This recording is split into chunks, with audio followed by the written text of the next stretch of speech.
Hello everyone, CDU here. I'm gonna be doing a reaction to SCP Explained Story and Animation, and the SCP is called SCP-5545, The Mysterious Tunnel in Antarctic, Abnormally, Abnormality. So let's get into the video. It was November 20th, 2019, and the helicopter circled far above in the freezing wind of the Antarctic. SCP Foundation Site Director Jason Monroe looked down at the isolated above ground. I want to pause this. Everything just keep happening in Antarctic. We already have no the other one, cause it's Mount Everest in Antarctic, or I'm just no Mount Everest in Asia. Okay, never mind. Facilities of Provisional Site 344-1. Something about this place made him nervous, edgy, and for good reason. Between 2003 and 2019, 29 mobile task force units and 73 members of D-Class personnel had gone missing here and never been found. Monroe thought he was here for a routine investigation into negligence and mismanagement, but little did he know, he was in for so much more. This is the story of SCP-5545 and one man's journey into his own worst nightmare, literally. But this nightmare began a long time ago, 300 years to be exact. And like most nightmares, it started as a dream. That dream was one of expansion. National powers across Europe wanted to be the first to conquer the globe and expand into new territories, and sent countless exploratory missions off into the unknown to achieve this goal. Any history book will tell you that the first outsiders to lay eyes upon the continent of Antarctica did so in 1820. The reality is that the first ones to get there actually landed in the late 1700s. The hapless explorers ventured into mainland Antarctica and made base camps. Before searching and digging for any useful resources nearby, they came upon a strange discovery. A hallway hidden beneath the ice. Not a passage in the ice, but a true hallway, complete with light fixtures. The confused explorers ventured down into these impossible hallways, and for many of them, it would be the last thing they ever did. No matter how long they walked, it seemed like the hallways just kept going. As they continued to walk for hours, they hoped to find something, anything, and eventually, they did. They passed from these hallways into somewhere different altogether, and most of them were never heard from again. Those who did manage to escape often died or took their own lives soon after.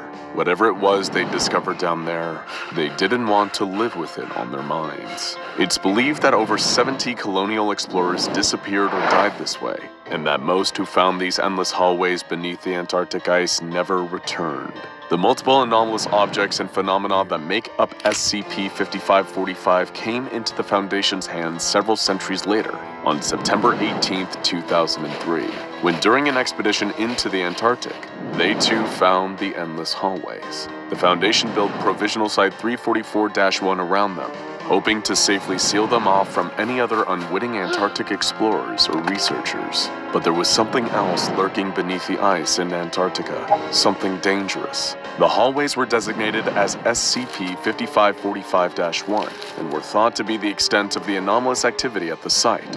But soon SCP-5545-2 was discovered, which resulted in the deaths of 16 researchers. So what exactly is 5545-2? It's an entity so volatile that even knowing about it is considered to be a containment breach. And as a result, it's kept in Provisional Site 344-2. Unlike Site 344-1, 344-2 isn't a physical space. It's conceptual, accessible only through the endless hallways, created with the express purpose of keeping 5545-1 and 5545-2 separate. Why? Because whenever the two come into contact, the result is 5545-3, the network of endless hallways expanding. If they remained in contact, the hallways would continue to expand and the entire planet could be filled with endless hallways in just 4 to 6 hours. While the two are apart though, 5545-3 reverses. but it always would take just a few hours to throw the whole world into a chaos of infinite hallways. SCP-5545 has been given the classification safe. Wait, we're dealing with a mysterious and volatile anomaly. I just look it up. I'm like, what the fuck? Why is this thing safe and everyone dying inside of it? That claimed a huge number of lives. Keep expanding hallways out of nowhere. And still somehow eludes true Foundation understanding, yet the official SCP Foundation classification is safe? How could this be? Monroe was the director of Site-58 and was the definition of no nonsense. Prior to taking the site director position, he was a decorated member of Mobile Task Force Eta-10 and helped contain numerous Keter-class anomalies. He'd been around the proverbial block when it came to anomalous activity, and something about SCP-5545 and the management of Provisional Site-344 seemed awfully suspicious to him, and he had questions. Like how such an unpredictable anomaly could be declared safe, and why had there been such a lapse of communication between the Foundation and Dr. Gabriel Reed, who'd been running the facility for the past 2 decades? And most of all, just what exactly was the mysterious SCP-5545-2? Monroe started to believe that something terrible had happened at the site, and Reed was covering it all up. But to find out for sure, he'd need to go to Antarctica and investigate it himself. Information about this supposedly safe anomaly was highly classified. Those without O5 clearance could face termination for snooping. But that didn't scare Jason Monroe. He dealt with Ketters before. He could deal with this. Or so he thought. Monroe submitted a request and was granted unanimous approval by the O5 Council to travel to Provisional Site-344 and get to the bottom of this mystery. He took a chopper to the base soon after, armed with a concealed firearm and a hostile meme detector, or HMD, to test whether the base and its staff had somehow fallen under a hazardous mimetic effect from SCP-5545. He'd find the answers, or die trying. The moment Monroe arrived, he couldn't help but notice the strange way the staff behaved. They seemed listless, almost oppressive. When he showed his credentials to a researcher, they simply said, SCP-5545-2 is contained in Site-344-2. His request to see Dr. Reed that night was denied. Dr. Reed was busy, he was told. Wait until tomorrow. The next day, Dr. Monroe met with Dr. Reed, but the results of the meeting were underwhelming, to say the least. Just like the rest of the staff on the site, he seemed exhausted, as though he hadn't slept in days. His responses were quiet and evasive, and he refused to tell Monroe anything that wasn't in the official files already. Monroe ran the conversation through the HMD and found nothing out of the ordinary. What was going on here? Monroe was irritated, but not deterred. Nothing would stop him from finding out the truth. The next day, he flexed his O5 credentials and hacked into the base's security system. This gave him access to cameras around Site-344-1, but more importantly, there was a single camera inside the mysterious Site-344-2. Jackpot.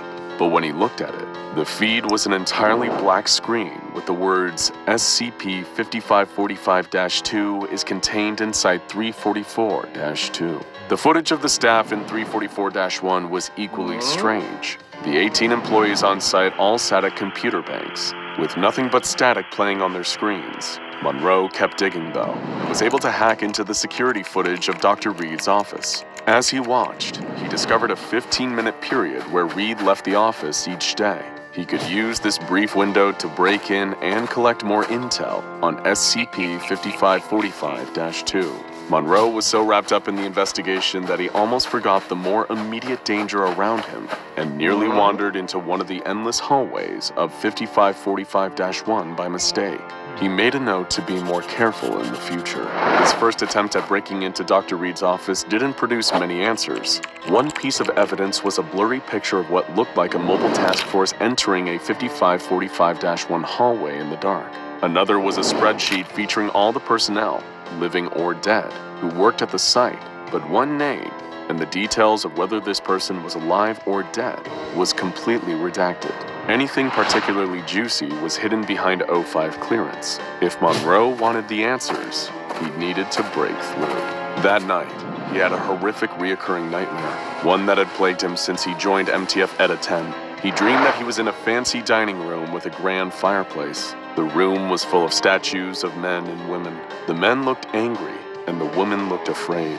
As he approached the fireplace, the ceiling extended infinitely up into the darkness. Suddenly, the zombie-like body of a teenage girl appears in the fireplace, hanging from a long thread. Her eyes look furious and full of rage, and Monroe somehow knows that he's the reason for her hate. When he steps into the fireplace in this dream, she attacks him. The two intertwine, and they burn forever. The one difference was that in this new iteration of the dream, he blinked upon entering the fireplace, and suddenly he was in the hallway. He awoke sure that something was terribly wrong here, but he couldn't give up now. The next day, Dr. Monroe broke into Reed's office and made a horrifying discovery. He found files indicating that Dr. Reed was knowingly sending mobile task forces and D-class personnel into the infinite hallways of 5545-1 to their doom. He also found evidence that Reed and the researchers had been spying on him, somehow intercepting copies of the notes he had been taking. That's when Dr. Reed entered the office and interrupted him. Monroe panicked and drew his weapon, holding the doctor at gunpoint. He was breaking so many Foundation rules, but right now, he feared for his life. The doctor seemed unbothered by Monroe's threats, though. He told Monroe that everything was going to plan, and that he should go back to his room.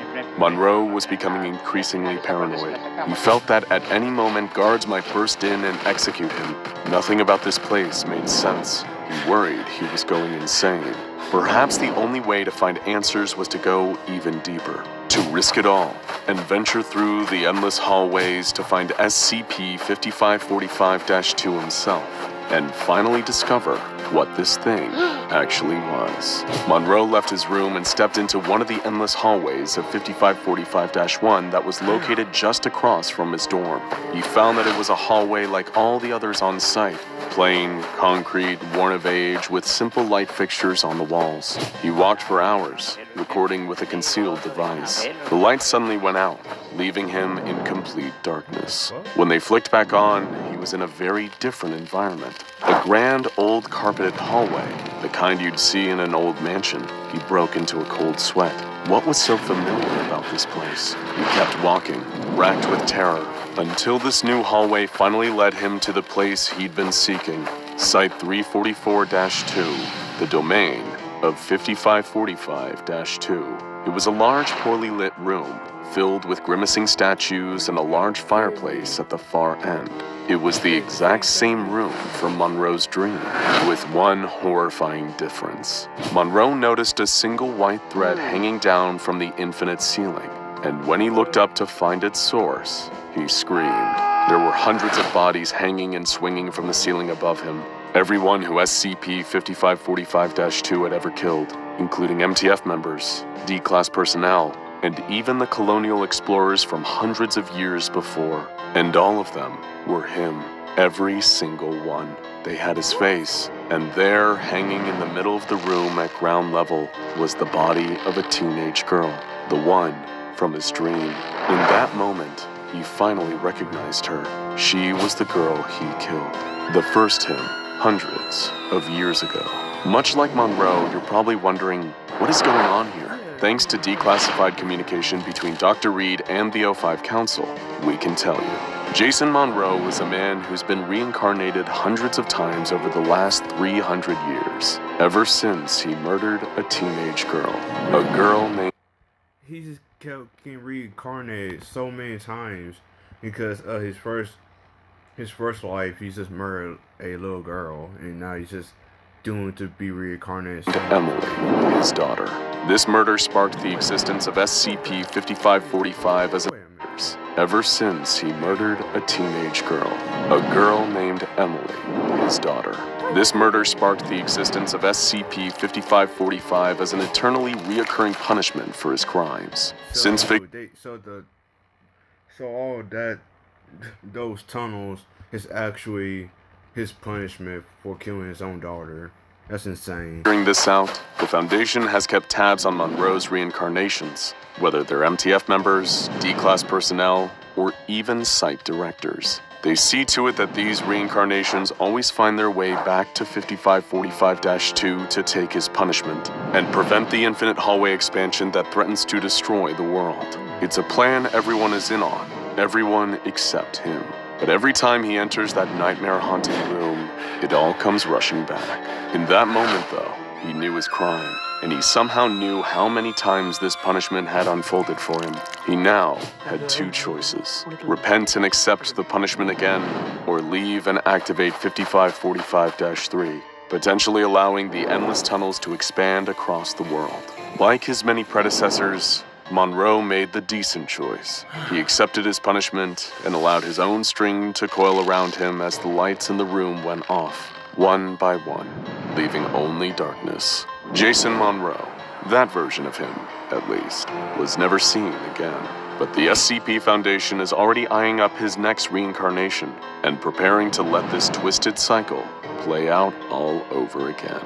And while you're here, why not check out SCP... One of the most plot twists I ever heard in my life. I'm like, this dude's just gonna keep reincarnated because he made one of the most terrible decisions in his life, murdering his own daughter.